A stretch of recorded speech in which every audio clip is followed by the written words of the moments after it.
Salam, xoş gördük hörmətli müəllimlər. Sizlərə 6-cı sinif dərsliyimizdən meyvə ağaclarının əkilmə və meyvələrin saxlanılması texnologiyası mövzusundan geniş ətraflı izah verəcəm.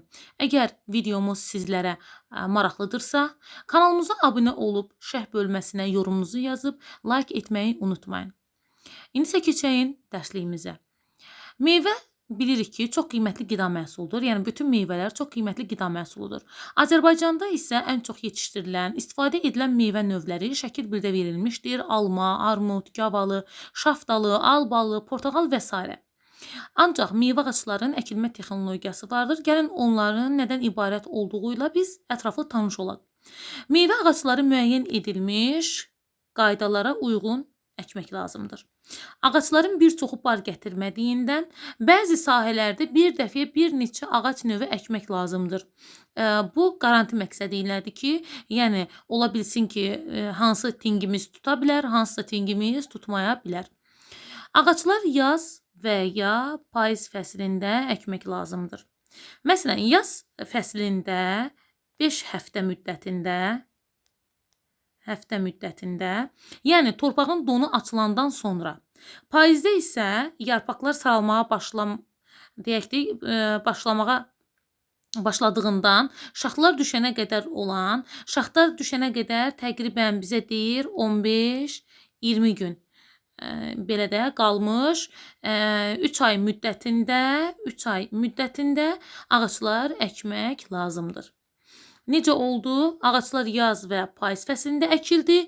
Yaz fəslində 5 həftə müddətində, yəni torpağın donu açılandan sonra əkilir. Payızda isə yarpaqlar saralır, tökülür. Sərt şaxtaların düşməsinə təqribən 15-20 gün qalmış 3 ay müddətində əkilməlidir. Ümumiyyətlə, torpağı əkinə düzgün hazırlamaq lazımdır ki, bol məhsul əldə edə bilək. Torpağın əkinə düzgün hazırlanmaması, bol məhsuldan buradan söhbət gedə bilməz. Ümumiyyətlə, biz bilirik ki, miqdə də, həmçinin sertifikasiya nümunələrinə də baxdıq və orada gördük ki, uyğunlaşma daha çox verilir testlərdə, test nümunələrində. Ola bilər, məsələn, torpağa əkinə hazırlanmasının mərhələləri verilə bilər. Yəni, burada ciddi şəkildə biz buna nəzər yetirməliyik. Yəni, bu mərhələli şəkildə, uyğunlaşma şəklində verilə bilər. Ona görə burada diqqətli olmalıyıq. Deməli, birinci nə etməliyik? Deyəcək ki, torpağı əkin düzgün hazırlamalıyıq. Bu, ağac əkininə bir qədər əvvəl başlamaq lazımdır. Yəni, torpağı əkin hazırlamaq. Bunun üçün mütləq torpağı yumşaltmaq, alaq otlarından təmizləmək, ağac əkiləcək yerləri nişanlamaq, sonra çalalar qazmaq və nəzərdə tutulmuş yerlərə payalar çalmaq lazımdır. Deməli, torpağa əkinə hazırlamağımız, yəni tingi əkinə hazırlamağımız necə getdi? Birinci növbədə əkin bir qədər əvvəl başlamalıyıq ki, bunun üçün mütləq torpağı yumşaltdıq. Birinci mərhələ yumşaltma. 1. İkinci, alaq otlarından təmizləmə. 3. Ağac əkiləcək yerləri nişanlamaq. 4. Çala qazmaq. 5. Nəzərdə tutulmuş yerlərə paya çalmaq. İndi burada qarmaqarışıqlıq baş verdi yazıda. Bu cür deməli olmalıdır. İndi isə keçək digər səhifəmizə. Bir də sizin diqqətinizə çatdırmaq istəyirəm ki, ümumiyyətlə imtahanda bildiyimiz üzrə texnologiyanın dərslik vəsaitindən istifadə olunur, əlavə vəsaitdən istifadə olunmur. İmtahanlarda istəyir miqdə, istəyir sertifikasiyada düşən sualların hər biri bizim kitabımızda, dərsliyimizdə düşəcəkdir. Bütün nöqtə və vergülünə qədər. Ona görə nöqtə və vergülünə qədər ciddi şəkildə kitaba baxaraq kitabdan oxumaq lazımdır. Yəni, yenə də qeyd etmək istəyirəm ki, öz kitabımızdan düşür, əlavə vəsaitlərdən heç birindən, kənar vəsaitlərdən heç bir şey düşmür. Ona görə diqqətli olmalıyıq. Kök sisteminin normal inkişaf etməsi üçün çalaların arasında məsafə qoymaq vacibdir. Məsələn, albalı və gilas ağaclarında 2 metrdən, belə deyək də, metrdən, alma, armud kimi böyük ağaclarda isə təxminən 5 metrdən az olmamalıdır. Ola bilər düşsün imtahanda böyük tipli ağaclar, məsələn, deyək ki, alma, armud kimi böyük ağaclarda ara məsafəsi nə qədər olmalıdır? 5 metrə qədər, 5 metrdən az, 5 metrdən çox, 5 metr. Məsələn, bu tip uyğunlaşma ola bilər. Siz burada götürməlisiniz, 5 metrdən az olmamalıdır. Ağacların ümumiyyətlə yaxşı inkişaf etməsi üçün, uzun müddət bar verməsi üçün çalaların dərinliyi 50 santimetr olmalıdır. Nə qədər olmalıdır? Bax, kitabda qeyd edilib. 50 santimetr olmalıdır. Ağacların yaxşı inkişaf etməsi və uzun müddət bar verməsi üçün çalaların dərinliyi ən azı 50 santimetr olmalıdır. Bu belə də qeyd edim ki, hər ağac nümunəsinə görə də dəyişir. İndi onu da sizin diqqətinizə çatdıracağam. Əvvəlcə bastırılacaq tingi əkinə mütləq şəkildə hazırlamaq lazımdır. Necə ki, mən sizə qeyd etdim ki, torpağı bol məhsul verməsi üçün əkinə hazırlayırıq. Tingi də əkinə hazırlamaq lazımdır. Ting isə, məsələn, bu ağacdan söhbət gedir. Əgər tingi sadəcə yerini dəyişdirmək istəyiriksə, deməli biz nə edəcəyik? Onu bir və yaxud da ki 2 gün suda saxlamalıyıq. Bunu ona görə biz suda saxlayırıq ki, tingin rütubət ehtiyatı bərpa olunsun, rütubətli bərpa olunsun kök sistemlərinin. Məsələn, satışda əkilən tinglərin bitməsinə və boy atmasına kömək edən çoxlu sayda bizim vasitələrimiz var. Onlarda, məsələn, deyək ki, qablaşdırılmasında istifadə üsulları və saxlanma müddəti əlbəttə ki, hər birində göstərilir. Belə vasitələrin ən sadəsi natrium qummatdır ki, o təbii mənşəli vasitədir. Nədir? Təbii mənşəli vasitədir.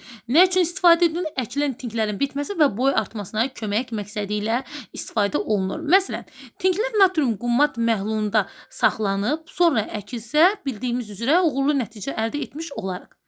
Meyvə ağacların tingini əkməzdən əvvəl nəzərdən keçirilməlidir. Mütləq şəkildə kök və çətir, yəni kök və çətir ətrafında qurumuş, daha sonra zədələnmiş hissələri kəsib atmaq lazımdır. Tingə yük olmasın deyə, qısa müddətdə köklər qurumasın deyə. Əkiləcək ting, necə dedik ki, deməli, bizim tingimiz yaxşı olsun deyə, yaxşı inkişaf etsin deyə, sürətlə inkişaf etsin, bitsin, boy artsın, biz onu natrium qummat məhlulunda saxlayırıq. Burada isə biz nə edəcəyik? Əkiləcək tingi çürüntü əlavə olunmuş torpağa və yaxud da ki, gilli horraya salmaq lazımdır. Meyvə ağaclarının əkilməsini, belə deyək ki, köməyi ilə və ya payaya həyata keçirilir. Deməli, meyvə ağaclarının əkilməsində həm payanı da, payasız da həyata keçirmək mümkündür. Məsələn, gəlin meyvə ağaclarının əkilmə sisteminə nəzər yetirək. Görürük ki, burada çala qazılıbdır. Çala dedik nə olmalıdır? 50 santimetrdən dərinliyindən az olmamalıdır. Kök və çətir hissədə artıq olan hissələr təmizlənməlidir. Məsələn, torpaq qazıldı. Məsələn, üstdən qazılan torpaq bir kənara tökülür. Altdan qazılan və çürüntü ilə qarşılanan torpaq bir kənardadır. Mütləq şəkildə payanın dəstəyindən istifadə olunmalıdır. Kökün boğazı, deməli, həm boğaz hissəsindən, həm də çətir hissəsindən görürük ki, burada dəstəkləyici bağlamalardan istifadə olunur. İndi bunun da geniş sizə izahını verəcəm. Keçəyim bu hissəyə paya torpağa ting əkilməmişdən əvvəl də çalmaq olar. Daha sonra qazdığınız çalanın dibinə mütləq yumuşaq torpaq təpəcik tökün. Baxın, görəyin, üstdən qazılan torpaq haradaydı?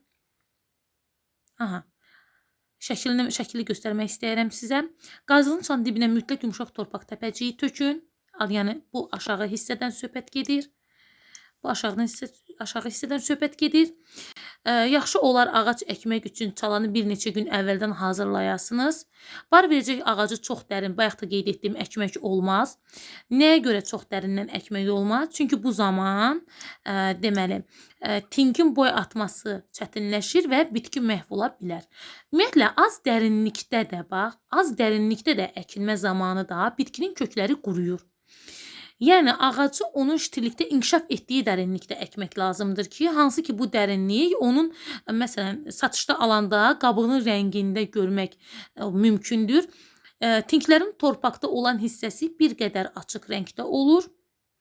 Ümumiyyətlə, meyvə ağacı əkiləndən sonra çaladakı torpaq oturur, burada oturma baş verir. Torpaq oturacaq və ting 4 santimetrə qədər dərinə düşəcək.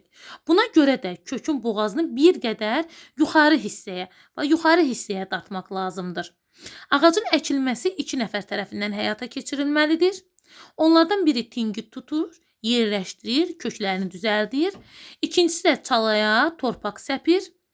Çalaya, deyək ki, 20-25 santimetr hündürlükdə torpaq səpildikdən sonra ayaqla mütləq şəkildə nə edilməlidir? Sıxlaşdırılmalıdır.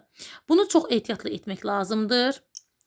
Meyvə ağacının tinklərinin çalasının dövrəsində ondan belə deyək də, yağmasından asılı olmayaraq, yəni ağac əkiləndə suvarmaq lazımdır. Bu torpağın rütubətliyindən də deyək ki, bax bu hissədə göstərilibdir. İstəyir torpaq rütubətli olsa da, yağış yağsa da, yağmasa da mütləq şəkildə nə edilməlidir? Sulanmalıdır. Məsələn, 2-3 vidra su tökmək lazımdır. Hansı ki, biz ağacı əkdik, görürsünüz. Onun ətrafında bir qədər də yenə çuxur kimi qazılır ki, burada 2-3 vidra su tökülsün. Təzə əkilmiş tink hər tərəfdən eyni miqdarda su içməzsə, onda torpaq eyni qaydada nə etməz? Oturmaz. Suvarmadan sonra çuxuru düzəltmək və torpağın üstünü çürüntüsü olan mulçalanmış materialla 6-8 sm qalınlıqda mütləq şəkildə örtmək lazım. Nəyə görə? Torpağı və bitki köklərini birbaşa yağışın, buxarlanmanın və şaxtanın təsirindən mühafizə etmək üçün qoruyucu materialdır. Neçə santimetr? 6-8 santimetr deməli qalınlıqda örtmək lazımdır. Bu çürüntü materialı saralıb tökülmüş yarpaqla da əvəz etmək mümkündür. Əgər əl altında heç bir şey yoxdursa, onda deməli çalanın üstünə quru məhsuldar torpaq da səpilə bilər. Bu yolla torpaqda qabığın əmələ gəlməsinin qarşısı alınır. Ümumiyyətlə külək ağac tingini deyək ki, laxlada bilər.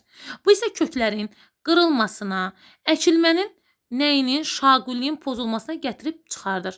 Güclü külək zamanı tink məhv ola bilər. Buna görə də tingi payaya bağlamaq lazımdır. Məsələn, burada şəkildə göstərilibdir. Tingi nə etmək lazımdır? Payaya bağlamaq şərtdir, lazımdır. Paya elə hündürlükdə olmalıdır ki, bağlanmalıdır ki, onun təpəsi çətirə və budaqlara nə etməsin? Toxunmasın. Tinki payaya, baxın, burada 2 yerdən bağlanıbdır. Bax, qırmızı, istəyirəm başqa bir rənglə də qeyd edə bilərəm. Aha, nə edilir? Aha, qırmızı 2 hissədən bağlanır, 8 formasında bağlanılır. Deməli, budaqlar toxunmasın. Ümumiyyətlə, tink paya 2 yerdən çətirin altından və torpaqdan 20 sm yuxarıda bağlanır. Bağlama yumşaq materialla, yenə qeyd edim, 8 şəklində çox bərk sıxmamaq şərti ilə ehtiyatla yerinə yetirilir. Ehtiyatla nə etdik? Yerinə yetiririk. İndi keçək növbəti hissəyə. Meyvələrin saxlanma qaydasına, deməli, payız və qış aylarında ev şəraitində meyvə və tərəvəzləri, yəni meyvə və tərəvəzləri deyəndə burada almanı bizə nümunə göstəribdir. Almanı, həmçinin alma, armud, heyva. Aha, bunları saxlama müddətinə. Bizim əvvəlki kitabımızda qliserin hopdurulmuş məhlullar da sildi. Artıq bu kitabımızda bu yoxdur. Üzərinə təmiz oduncaq, kəpəyi və yonqarı tökülən, hər biri ayrı-ayrılıqda kağıza bükülən almalar da uzun müddətli keyfiyyətdə qala bilər. Məsələn, baxın, burada şəkildə qeyd edilibdir. Baxın, hər biri ayrı-ayrılıqda nə edilibdir? Bükülübdür. Və yaxud da ki, böyük soyuducu kameralarda da saxlanılır ki, yəni almanın tərkibində heç bir dəyişiklik səthində, qabığında heç bir dəyişiklik baş verməsin. Yəni, yararsız bir vəziyyətə düşməməsi üçün.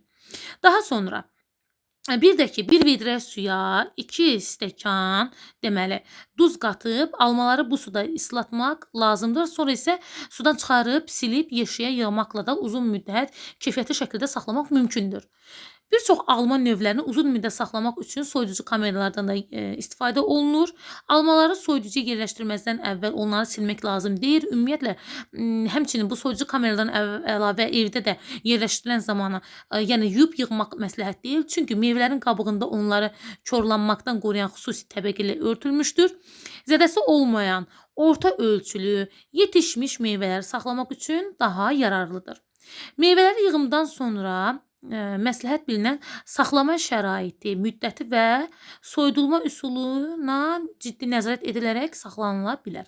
Məsələn, mən qeyd etmək istəyirəm ki, hörmətli müəllimlər, deməli, bizdə imtahanda düşən ən populyar suallardan biri bax bu haşiyə aldığım bu cədvəlin suallarıdır. Hansı ki, meyvələrin saxlanma temperaturu, havanın nisbi rütubəti və meyvələrin saxlanma müddəti günü. Bunlar hamısı uyğunlaşdırmada düşür. Ona görə bunu ciddi şəkildə yadda saxlamaq vacibdir. Lazımdır. Qeyd etmək istəyirəm ki, alma, armud, heyva, yəni bu üçünündən düşür. Meyvənin saxlama temperaturu, məsələn, almada -1 ilə -4 selsiyə qədərdir. Armudda -2, -0 selsiyə qədər, heyvada -1 ilə -0,5 selsiyə qədərdir. Bunu necə biz yadımıza saxlaya bilərik? Hər kəsin özünün öz öyrənmə tərzi var. Məsələn, bunu biz belə saxlaya bilərik ki, 121. Belə saxlaya bilərik. 1, 2, 1. Məsələn, standart kimi. Necə ki, biz jurnalda dərslik standartını yazırıq. 1, 2, 1. Biz belə saxlaya bilərik. 121. 121 kimi. Çünki bunların hər birinin qarşısında zaten mənfi var, ya müsbət yoxdur. 121 kimi yadımıza saxlaya bilərik. Məsələn, almada tutaq ki, müsbətdir, armudda mənfidir, heyvada da müsbətdirsə, belə saxlaya bilərik. 405. 405 saat. Məsələn, bilirik ki, almada 4-dür. Məsələn, armudda 0 gəlir. Heyvada da 0 gəlir. Sadəcə onlar 4-5. 4-5 bu cür yadımıza saxlaya bilərik. Bircə dənə alma ilə heyvada müsbətdir sonlarında. Armudda isə 0-dır. Havanın nisbi rütubəti demək olar ki, üçündə də eynidir. Sadəcə olaraq heyvada 95% qeyd edilməmişdir. 95% yoxdur. 90-95 hər ikisində almanın armudda eynidir. Məsələn, heyvanın saxlama müddəti gününə baxaq. Heyvanın saxlama müddəti günündə 60 var. Bax, 60 var. Belə yadımıza salaq. Məsələn, 90 var. Belə yadımıza saxlaya bilək ki, müddətin. Hava nisbi rütubətində 90 var idi axı.